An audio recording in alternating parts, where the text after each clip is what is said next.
John chapter 9, verse 4.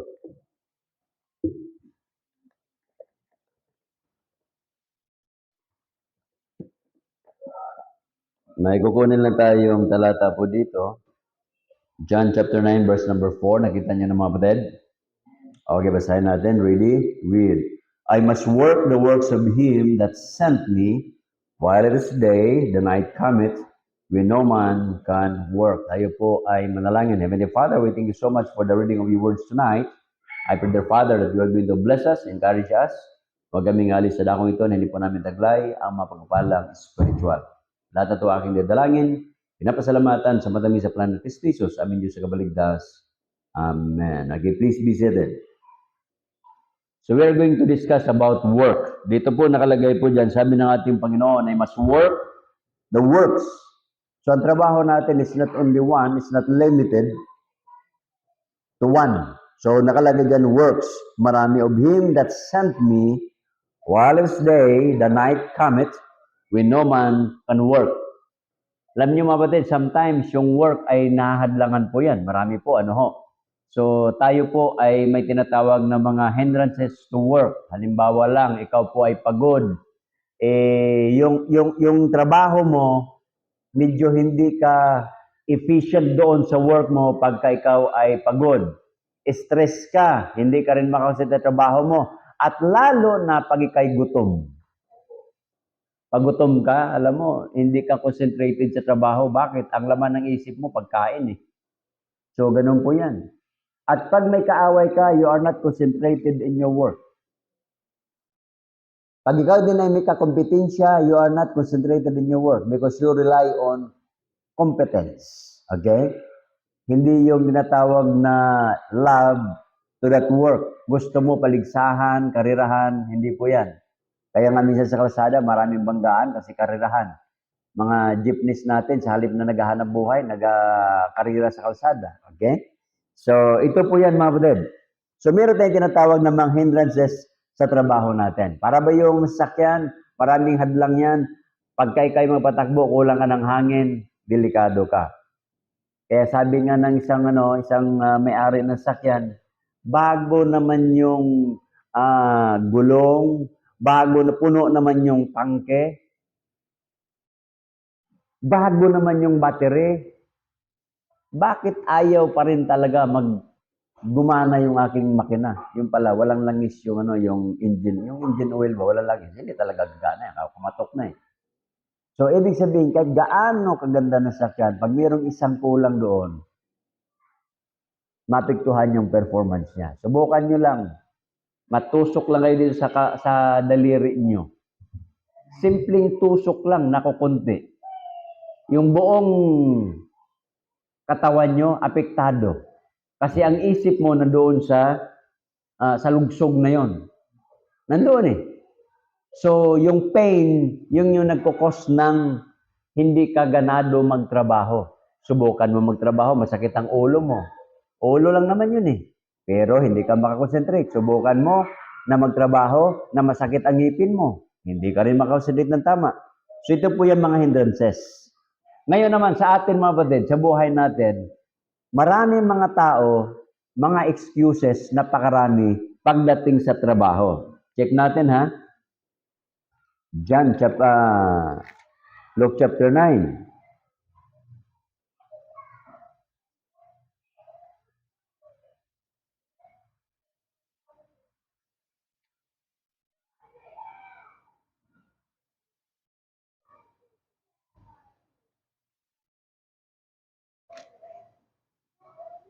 Dito, mali yata yung mga pagkasulat. Okay, hayaan nyo na.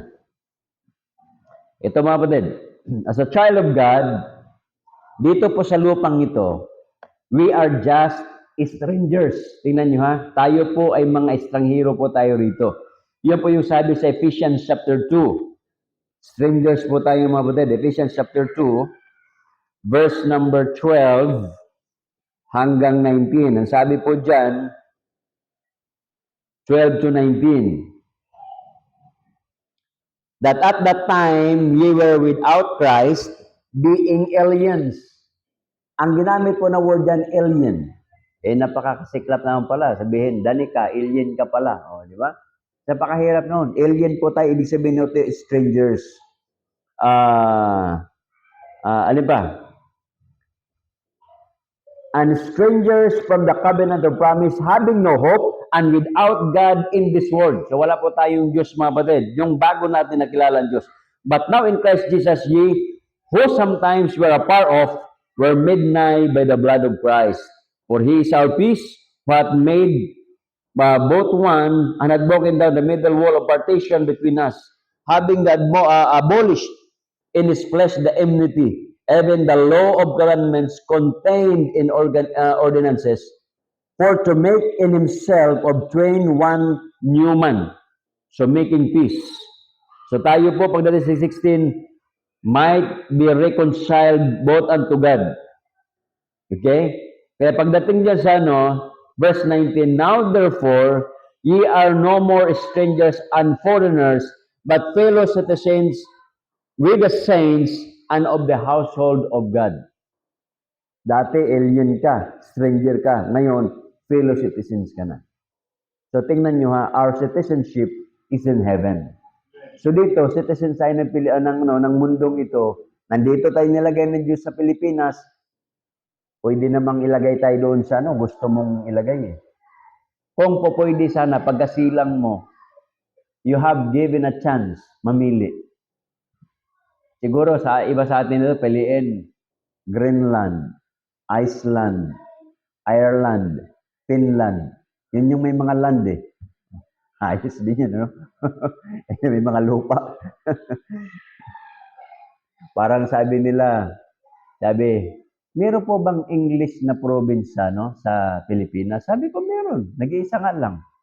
Anong probinsya yun? Mountain Province. O English yun. Di ba? Mountain Province.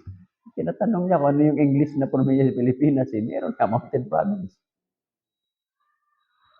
Pero ang galing ng mga tao doon, Englishero yung mga nasa bundok.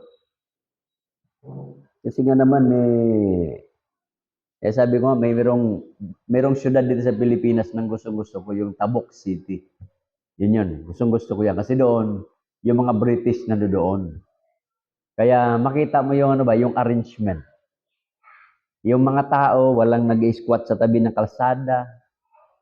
Ibang hahanga ka, tapos meron silang yung malawak, parang nasa ibang bansa ka eh. Okay? So ito mga kapatid, we are strangers. Pagkatapos, anong sabi sa Hebrews chapter 11 verse 13? Hebrews 11 verse 13. Ito po ang wika ng banal na kasulatan. 11 verse 13. Tayo po ay, sabi diyan, ito mga strangers na ito, these all died in faith, not having received the promises. Mga namatay na po ito, not having received the promises, but having sent them afar off, and were persuaded of them, and embraced them, and confessed that they were strangers and pilgrims on earth. So ito yung mga nauna ng mananampalataya, patay na yon, pero they embrace that they were pilgrims and strangers dito sa lupang ito, mga kapatid. Okay? 1 Peter chapter 2 verse 11. Ito pong wika na 1 Peter chapter 2 verse number 11. 1 Peter chapter 2 verse number 11. Ang sabi po dyan, dearly beloved, I beseech you as strangers and pilgrims, abstain from fleshly lust, which war against the soul. Okay? So yun po yan. Yung kanina binasa natin, Ephesians 2:19, foreigners. Kaya kanina pinapakanta dito sa atin, this world is not my home. We're just a passing through.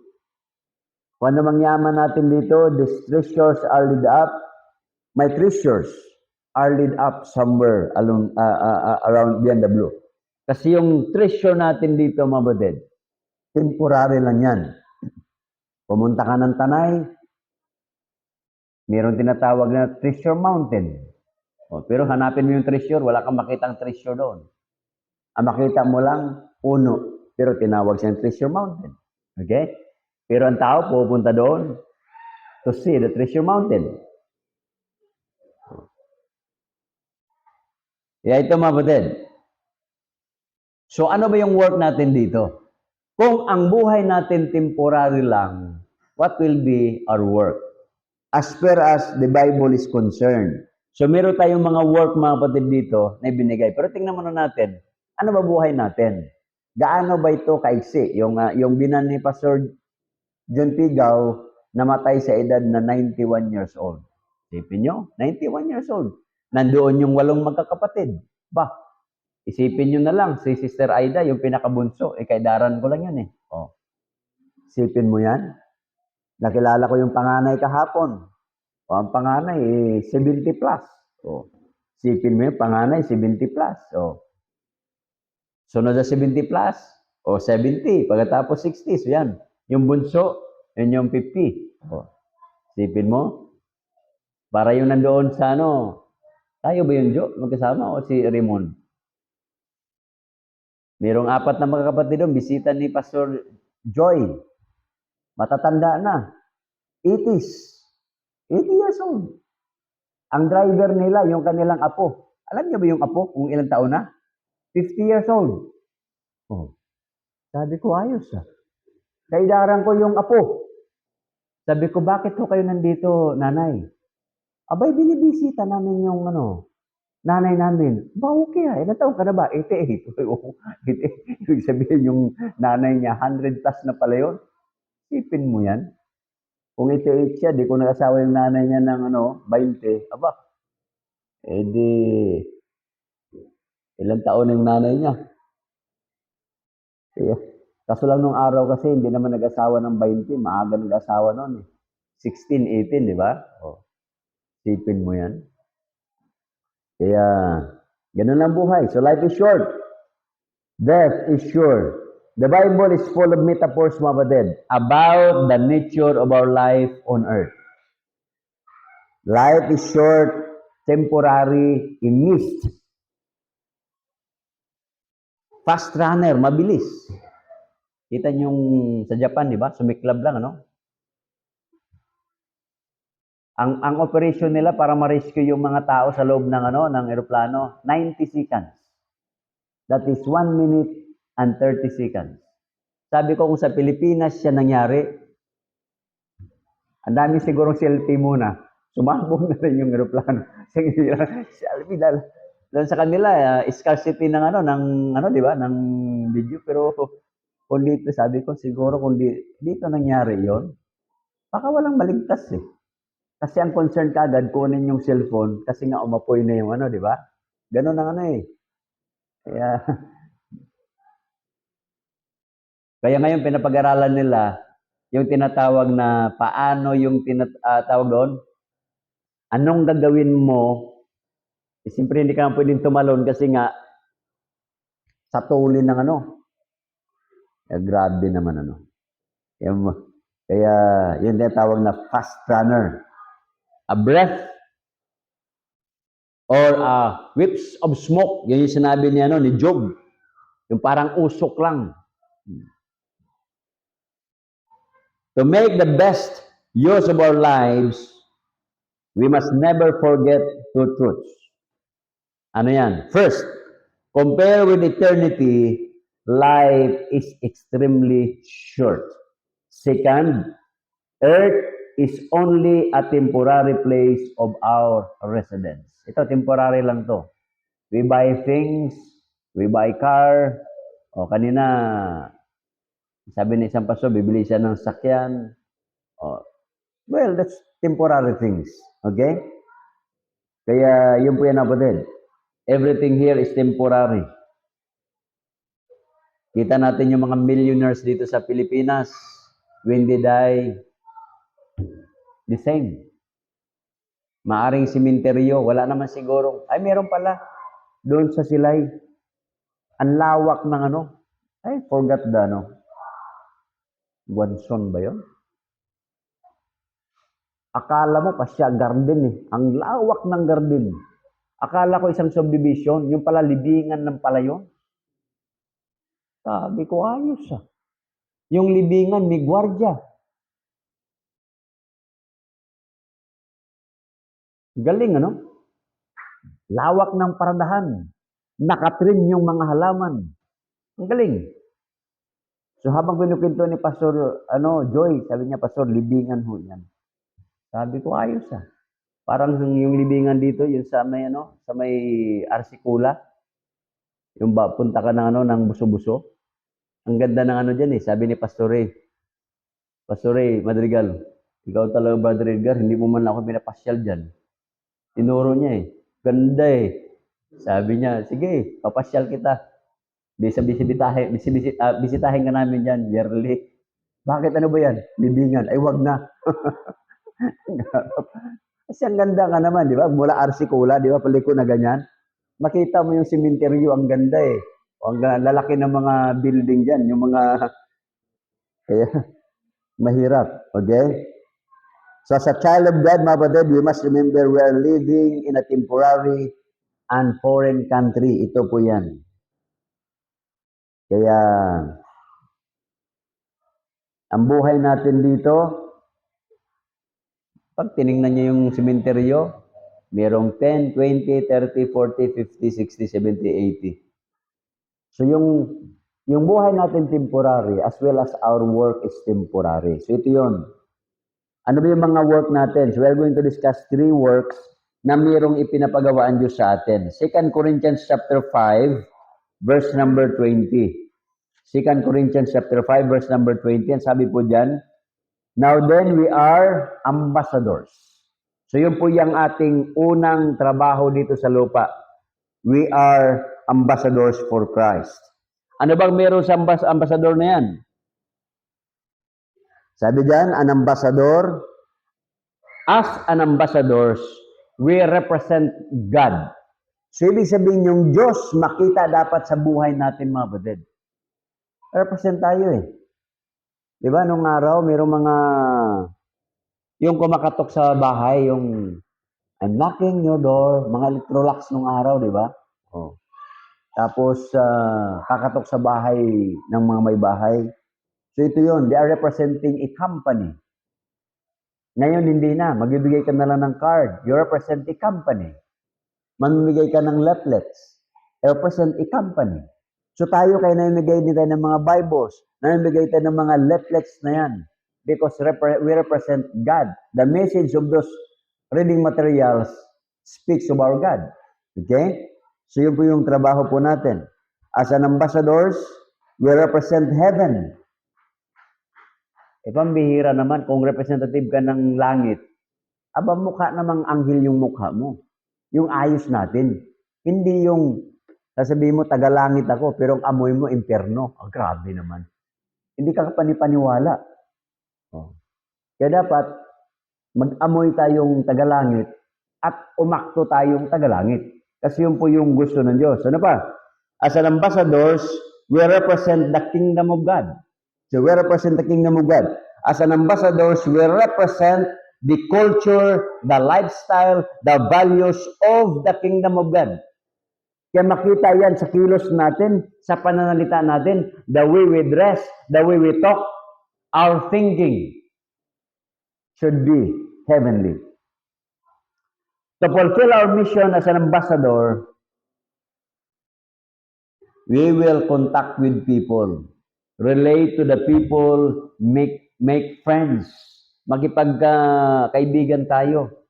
Kasi nga, hindi naman yan makarating sila sa langit without you. Di ba? Yung may kanta dyan, can you reach my friend? May kanta niyan. May mga kanta pa rin tayo kinakanta natin. Jesus still the answer. Walang ibang nasagot kundi ang Panginoon natin. Dito sa lupa, mga kapatid, tandaan natin that this world is not our home at ayaw ng Diyos na tayo po ay magiging comfortable in this world. Bakit? 1 John chapter 2, verse number 14 to 17. Sabi po ng banal na kasulatan, I have written unto you, fathers, because you have known him that is from the beginning. I have written unto you, young men, because you are strong, and the word of God abideth in you, and ye have overcome the wicked one. Love not the world, neither the things that are in the world. If any man love the world, the love of the Father is not in him. For all that is in the world, the lust of the flesh, and the lust of the eyes, and the pride of life, are not of the Father, but of this world. And the world passeth away, and the lust thereof. But he that doeth the will of the Father abideth forever. Ginawa natin yung kalooban ng Diyos. Abideth forever. Okay? So yun po yan, mga kapatid. Our world today has many things to offer. Napakarami. Offers the most easiest way of life. Maglaba ka, pindot. Magsaing ka, pindot. Sabi ko, ano kaya sunod na Ano kaya sunod na innovation ng rice cooker? Yan yung tatanong ko eh. Anong sunod na innovation ng halimbawa ito? Yan. Ito, obsolete na to eh. Di ba? Wala na yan. Sa ibang bansa, yung mga ganyan, pisara na lang nila yan eh. Magsusulat ka, magle-lecture ka, nandoon, nakaprint na yon. So, tablet, mga computer, tablet na ngayon. Dati-dati ang libro, ganun karami. Ngayon, memory card na lang. Kaya iniisip ko, kung nauso yung online, baka kako pagdating ng araw, yung kurso na gusto mo, injectable na lang. Inject na lang ba? Gusto maging nurse? Dahil dyan yung memory mo kagad, plus, ano? Hindi natin alam. Nakikialam naman ng tao. Kasi yung imposible nung araw, posible na ngayon. Yung bakal, lumulutang. Yung bakal, lumilipad. Kaya iniisip ko, kung alam na natin, nakikita na natin yung tinatawag na mga flying cars, baka pagdating, wala na mag-imbento ng sakyan. Lahat na lang tayo, para ba yung MacGyver ba yun, brother, Yung lumilipad yung mga yung mga tao. May individual na sakay mo lagi lang yung backpack mo, hahawa ka, lilipad ka na. O pambihira, no? Oh. MacGyver ba yun? Mga unang pelikula nung araw. Maliit pa ako, yun na yung pinapakinggan ko sa sa radyo eh. Siglo 25, year 2025. So yung pangarap nung araw, narinig ko lang nung araw na yun, nung ako siguro yung mga elementary, na yung lighter, telepono. Nangyari na nga, cellphone eh. Kaya yung AI, mga baded, yung AI ngayon, yun yung gagamitin pag-duplicate sa'yo. Kukunin yung totoong identity mo.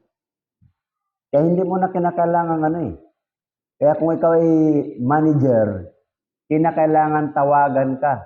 Kaya nga ngayon, hindi na ito lang ang kailangan mo.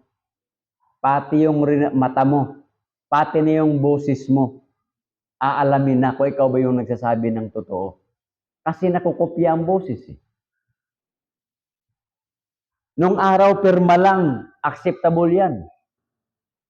Ngayon, hindi na gaano issue yung pirma mo. Bakit? Nakukopya yan eh. I-email na lang yan. So anong sunod? Kaya nga dito mabaded, today our world offers the most easiest way of life. We are constantly entertained, amused, and catered to. Dinuduyan-duyan po tayo with all fascinating attraction. Nung araw para malibang ka, lalabas ka, ngayon din na. Bibili ka, lalabas ka, ngayon din na. Sa bahay ka lang.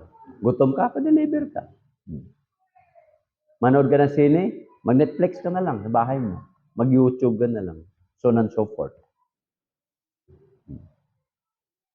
Gusto mong magbisikleta sa labas? Hindi. Doon na sa bahay mo, stationary bike. Oh. Galing, di ba? Oh. So, yun po yung mga baded. social media and new technologies and enjoyable experiences available today. Yun po yung masuskita natin sa 2 Corinthians chapter 4. 2 Corinthians chapter 4. Verse number 18, sabi po naman ng kasulatan, while we look not at the things which are seen, yung mga nakikitang bagay, mga kapatid, but at the things which are not seen, yung mga bagay na hindi nakikita. For the things which are seen are temporal, but the things which are not seen are eternal. Kaya hanapin natin yung mga bagay na hindi po natin nakikita. Kaya mga kapatid, ito po yan, we are ambassadors for Christ. Ito po yan. Ano ba ang ambasador? So marami tayong definition yan. Ito po yan, bibigyan ko ng isang definition po ng ambasador. Noong unang panahon, meron tinatawag ang Roma. Yung Roman Empire, two kinds of provinces. Yung dalawang klaseng probinsya. Yung isa ay senatorial province, yung isa ay imperial. Itong senatorial province, ito yung mga tao na ayaw nila ng gulo. Pag-usapan natin. Upuan natin. Parang yung ginagawa sa Senado, di ba? Nagdidiskasan sila, nagpasiklaban sila, pero in a peaceful manner. Pero yung imperial province, ito yun. Kunting issue lang, rally. Kunting issue lang, gusto nila mag-ipon-ipon, lalaban sa Roma. Kaya ang ginagawa ng Roman government, nagpadala sila ng mga ambassadors to represent Rome doon sa imperial provinces para matrack down nila yung movement ng mga tao. Yun po yan. So sa lingwahe natin ngayon, spy. Okay? Tayo mga kapatid, as an ambassador of Christ, para tayong spy dito sa lupa, nandito na tayo, spy tayo in order for the world na magiging peaceful place. Kaya ang trabaho natin, ilaw at asin. Okay? Another one. Pangalawa, fishers of men. Matthew chapter 4, verse 19. Matthew chapter 4, verse 19. At 4 verse 19. Ayos ah. Dito ko tatapusin. Bigla ko nahapo ah. Dati-rati pag nagsalita ko, pwedeng tumagal, pero hindi na eh. Nahahapo na ako bigla eh. Di ba yung biglang yung energy mo, yung power mo, biglang magsa-shutdown? Para bang tawag doon, ang tawag ng sasakyan, Brother Ramil? Umaarangkada ka, biglang tog. Nangihina eh. Ganon din ang katawan. Ibig sabihin, kinakailangan na to ng mga repair. Meron ng mga palyadong mechanical engine failure, okay? So yun po yan. Pag kinulang na yung katawan ng sugar, maglulubat yan. Hindi kagaya nung araw, okay lang. So iba na. Okay, chapter 4 verse 19, ang sabi po diyan, but he saith unto them, follow me and I will make you fishers of men. Okay? Literal na yung mga ginagawa po naman ni mga alagad ng araw. Nangisda sila eh. Literal na maghahagis sila. Merong mga illegal na pangingisda. Sa Pilipinas nalulungkot ako eh. Pag bumunta ka ng Ilocos, boundary yan yung 5 nautical miles, o sa lingwahe na lang natin, mula rito sa Dalampasigan, 5 kilometro, yun po yung tinatawag na, yung tawag doon, fishing ground ng mga local fishermen. Beyond that, ang tawag noon, commercial fishing. Nandoon yung mga bangka. The sad story, napakalayo ng mga Chinese vessel na yan. Nandiyan yung nakikita ninyo. Hindi naman tama minsan yung nasa report eh. Sabi nila mga militia yan, mga fisher. Pagkagabi, lumalapit po yan. Hinaharvest nila ang maharvest nila. Kaya yung mga local fishermen, walang naharvest. Sad story, but reality. Okay? Kasi nga, ang tinatawagan lang, oh, pare, meron ka ng regalo sa amin. Oh. Kaya minsan, sorry sa mga Coast Guard natin, pero ano yan eh. Kaya nga kung walang magmahal sa bansa natin, sino? Mga dayuhan? Alam niyo naman, ako ang conclusion ko, ang Pilipinas sana, ito yung pinaka-the best na bansa sa buong mundo. Parang New Zealand yan eh, ito. Nandito lahat eh. Everything is here. Kaso lang, kinukondisyon yung utak natin to be servants, to be consumer. Yun po yung problema natin. So, edukasyon. Ang Singapore, nung ang kanilang motto, si Lee Kuan Yew, education. Kinakailangan turuan mo yung tao na maging edukado. Kasi yan ang kayamanan. Yun din yung ginawa ng Israel. Education. Kayong napakaliit na bansa, yun po yung bansa na may maraming PhD sa buong mundo. Yung disyerto, napakainit, ang ganda-ganda. Yung ganito kalaking abukado, ang laking bunga eh. Sa ating abukado, nanduro, taas-taas na eh. Ang bunga, diliit, parang alateris. Diba? Abukado ba talaga yan? Oh. Sa atin eh, yung bago ka makuha ng buko, akyatin mo muna, sungkitin mo muna. Sa kanila, mula pagtubo dyan, no? Nandyan yung mga buko eh. Oh. Kasi nga, there is knowledge, there is power. Okay? Yung farming natin, my goodness, it's forgotten in history. Hindi na po yan. Wala na yan. Modern farming na. Kaya, edukasyon. So dito mga baded, tayo fishermen tayo. So kalimutan natin yan, ang ating huhulihin ngayon, yung kaluluwa ng tao. How the people will come to the fold of our Lord Jesus Christ. We need to win the lost today.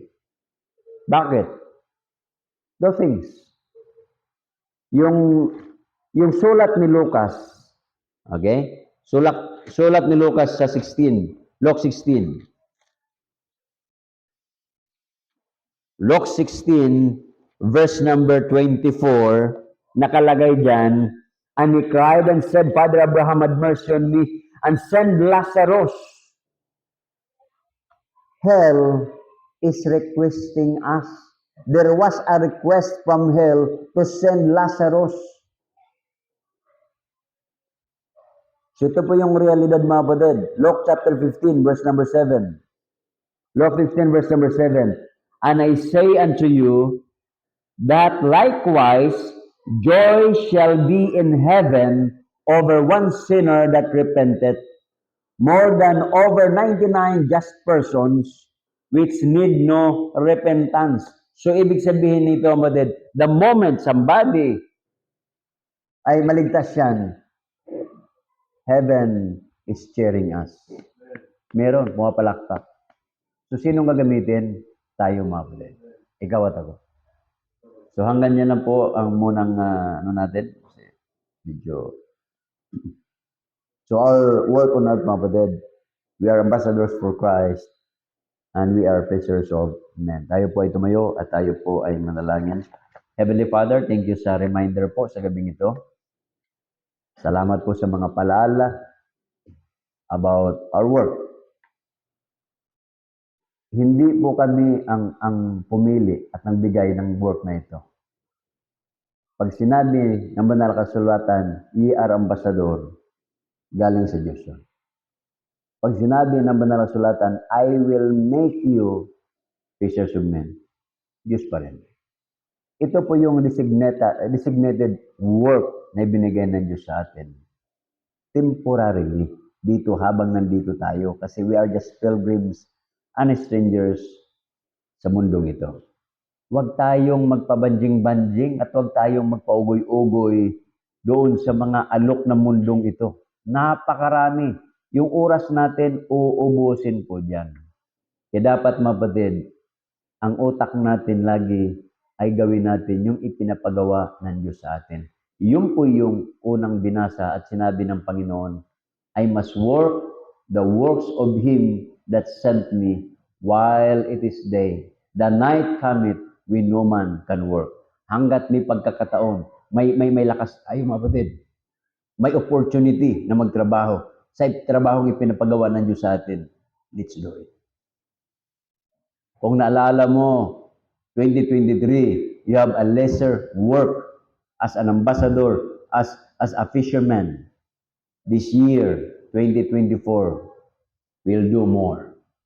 Heavenly Father, ingatan niyo po ang mga anak po ninyo. If God has something for you and God is reminding you, you are free to come, kneel down, and talk to the Lord prayer right now. Sige po.